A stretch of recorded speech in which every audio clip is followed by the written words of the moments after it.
the Vigil of Renewal. Those who hope in the Lord will renew their strength. They will soar on wings like eagles. They will run and not grow weary. They will walk and not be faint. Isaiah 40-31. There are nights when sleep becomes a distant shore I cannot seem to reach. I lie awake in the darkness, my mind turning over worries, examining them, weighing them, unable to set them down. In those sleepless hours, I cannot always name what troubles me most. The concerns blur together in the pre-dawn darkness, forming a weight upon my chest that prayer alone seems barely able to lift. Yet it is precisely in these moments, when rest eludes me and the night feels endless, I am called to practice a sacred discipline. I am learning to begin each day, no matter what hour it truly begins, with a deliberate act of the will.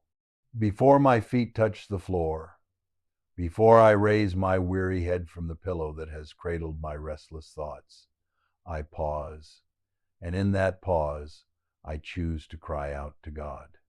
Not in compliance or desperation, though those prayers have their place, but in praise and pure joy. This does not come naturally. When exhaustion fills my bones and worry clouds my mind, praise feels like an act of defiance against my circumstances. Yet perhaps that is precisely what makes it powerful. To offer God joy when I feel joyless, to lift thanks when I feel empty. This is the hope that Isaiah speaks of, the hope that brings renewal. Renew me, Father, I whisper into the beginning of each uncertain day.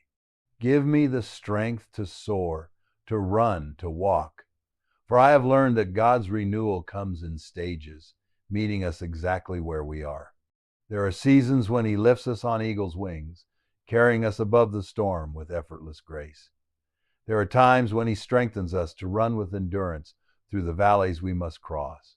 And there are days, perhaps more days than we would like, when all we can manage is to walk one step after another, faithful but faint. Isaiah's promise covers all these conditions. The God who gives strength to the weary does not demand that we always soar. He meets us in our walking, in our running, in our rising. He meets us in our sleepless nights and our uncertain mornings.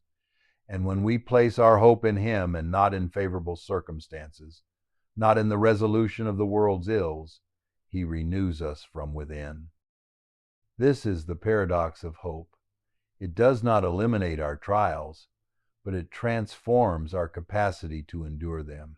It does not promise unbroken sleep, but it offers something better, a strength renewed each morning, no matter how the night has passed.